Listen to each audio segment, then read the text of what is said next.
The combined Manchester City and Manchester United 11. In goal it's David De Gea. The easiest choice in the team, De Gea doesn't really have much competition. The Spaniard is arguably the best goalkeeper in the Premier League, and there's no one in Manchester that even comes close.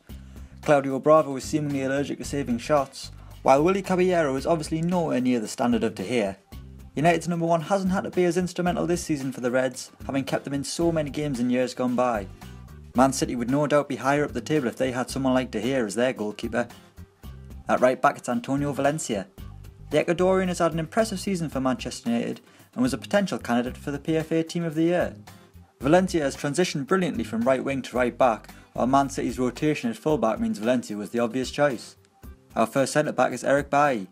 A hat-trick of United players, Bailly has had a fantastic first season in the Premier League. There were question marks when the Red Devils paid £30 million for the defender, but Bailly has proven his worth and deserves his place in this 11.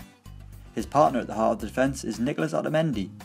The Argentinian has probably been Man City's most consistent defender this season and probably doesn't get the credit his performances warrant.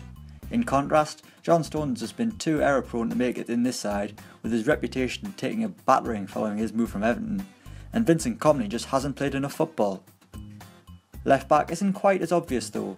Luke Shaw's problems have been well documented, with Jose Mourinho publicly criticising his player, while Alexander Kolarov has been in and out of the side, rotating with Gael Clichy, as well as strangely slotting in at centre back early on in the campaign. We've also seen Darmian play at left back, but we're going to go with Daley Blind, meaning 3/4 of our back four come from Old Trafford. The United team continues in holding midfield, starting with Ander Herrera. The Spaniard has had a sensational season, forcing his way into Jose Mourinho's first team after initially being left out. Hopefully he's let Eden Hazard out of his back pocket, otherwise he won't be running too fast. Herrera is paired with his usual partner, Paul Pogba. Had Ilkay Gundogan not got injured earlier in the season, he would have been a shoo-in for this team, having started his Man City career so brilliantly, but a severe knee injury ended his season far too early. While Pogba may have disappointed some, the Frenchman has got better as the season's gone on, and the only way he was going to live up to people's expectations was if he scored 11 goals a game. Much more creative than Fernandinho and much more energetic than Yaya Toure, Pogba plays alongside Herrera in our combined Manchester 11. Just make sure you leave the dabbing for the bingo hole, Paul. Finally, we're back to the blue side of Manchester and we've got Kevin De Bruyne. The Belgian is quite simply one of the best players in the Premier League. De Bruyne is the most creative player in the Premier League this season, racking up 13 assists, more than double Manchester United's highest tally. The fair-haired 25-year-old was a snip at £55 million last season and begged the question why on earth did Chelsea let him go in the first place.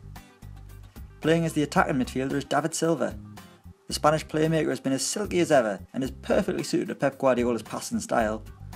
Silva is now a leader at Eastlands and gets in ahead of the injured Juan Mata in this team. Out on the left we've got the German speedster LEROY SANE. The 21-year-old got off to a slow start in blue, but has had a fantastic 2017 and is only going to get better next season. His pace and dribbling ability will frighten any defence, and Sane is starting to add goals to his game. While Man United's Henrik Mkhitaryan has had a strong first season in the Premier League too, Man City's attack is just so much stronger than United's, which is why Jose Mourinho's side have struggled so much in front of goal this season, especially at home. And finally, we've only got space for one striker, and it's Man City's Sergio Aguero. With Zlatan Ibrahimovic seemingly out for the rest of the season, the little Argentinian is the obvious choice, scoring 17 goals so far this season, equalling Zlatan's tally. It's been an odd season for Sergio, considering he was briefly out of the picture when Gabriel Jesus arrived in January, with an injury at the Brazilian seeing Sergio make his way back into Pep's plans. Despite his troubles, Aguero still has been deadly in front of goal and remains one of the world's best out-and-out strikers. So that's our combined Manchester City and Manchester United 11. Let us know your team in the comments below and don't forget to like, share and subscribe.